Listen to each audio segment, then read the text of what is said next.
Welcome, dear students, to this class on the poem Lycidas by John Milton. John Milton wrote Lycidas upon the death of Edward King, his friend and a fellow poet. His friend Edward King was drowned in the Irish Sea, and he writes this pastoral elegy to lament the loss of his friend. Lycidas, a lament for a friend drowned in his passage from Chester on the Irish Sea, 1637.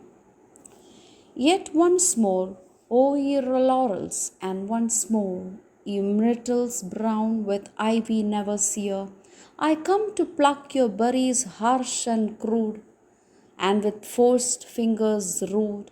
So the poet says that he has come to pluck the berries which are with forced fingers, which are not ripe enough to be plucked. But with forced fingers, I have come to pluck the berries. He compares his act of writing this elegy, lamenting the death of his friend Edward King. He says, he was not ready to write poems. He was a poet and he knew that he has that genius, creative genius in him, but he was not sure, or he was not ready to start his poetic career. But his friend's death forced him to write a poem lamenting his death. Shatter your leaves before the mellowing year. So next we have another imagery. So the first imagery is that of a person plucking the berries before it is ripe. Now another comparison, another visual imagery where like during the autumn season, there are different seasons, right? We have four seasons, and during the autumn season the leaves will the trees will start shedding the leaves, right? So here he says, before the time has come to shed the leaves, it is as if I have shattered the leaves before the mellowing year, before the year was ripe enough, before the season, before the autumn season, the leaves were shattered. And why? Bitter constraint and sad occasion, dear, made me write poetry before it was time. Compels me to disturb your season due. So what compelled the poet to write poetry before the due time? His friend's death compelled him to disturb the season. You have spring season, autumn season, summer, winter. So before the season to write, he was compelled to write a poem. Why? For Lycidas is dead before his prime. So even this Lycidas, this poet's friend, Edward King, he is called Lycidas in this poem. So I have mentioned this earlier, that the features of a pastoral elegy. So in pastoral elegies, the poet and the person who is lamented, they are all in the guise of shepherds and shepherdesses. So here the shepherd Lycidas refers to Milton's friend Edward King. So Lycidas is also dead and gone before the time. Young Lycidas and hath not left his peer. So he was always with his friends, the peers at Oxford, at Cambridge, but now he's dead and gone. Who would not sing for Lycidas? He knew.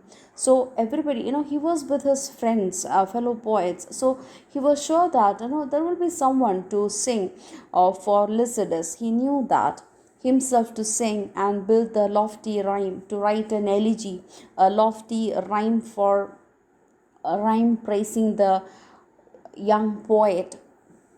He must not float upon his watery bier. Watery bier is, it's the tomb, watery tomb, because he was drowned. So he must not float upon the river without an elegy or without a praise given to him. Unwept and welter to the parching wind. So he must not go die unwept. There is somebody to shed a tear, to write a word of praise on his behalf. So he says, he shouldn't welter or go.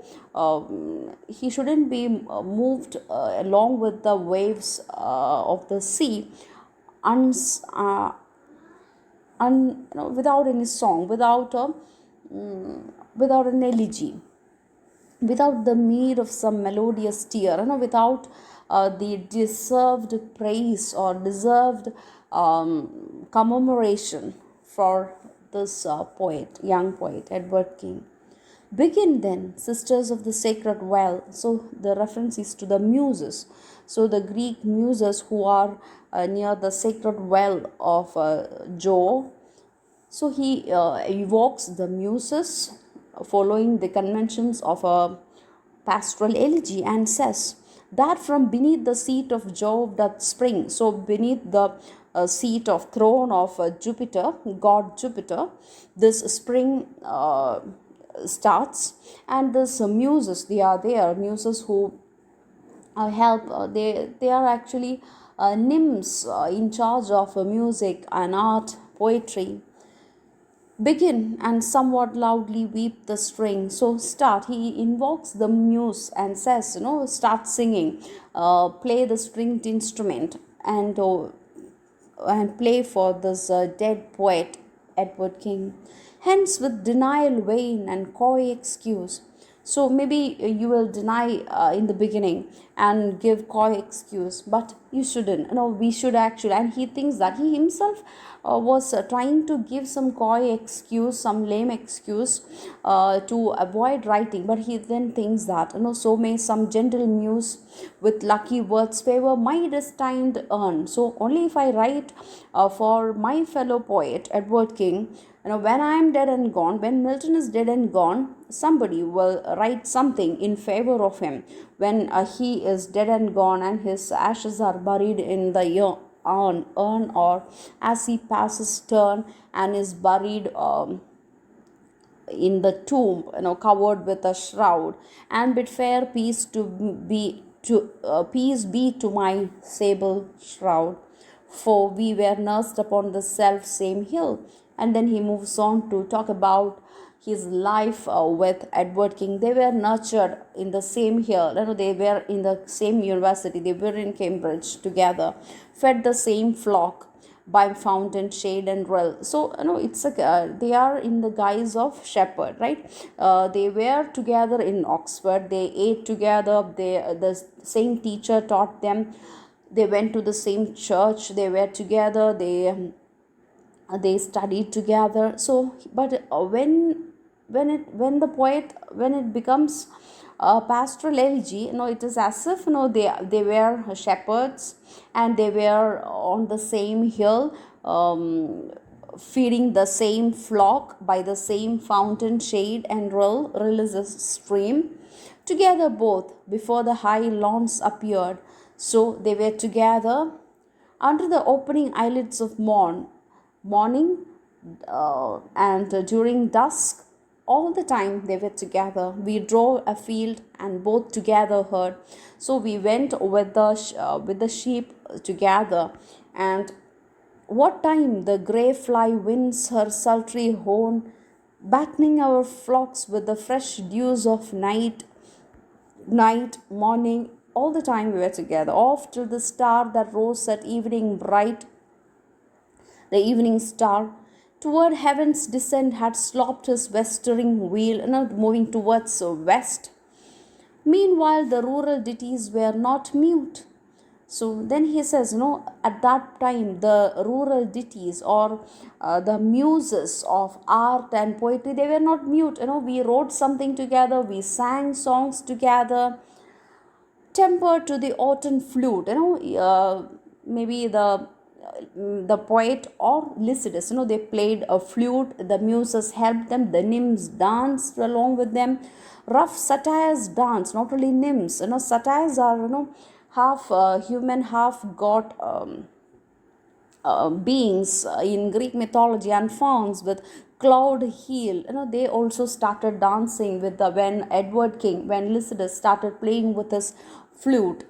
From the glad sound would not be absent long, and old Demetrius loved to hear our song. So Demetrius is here. That is actually Demetrius is also a shepherd, but here the comparison is, or the reference is to the teacher at Cambridge. So they also listen to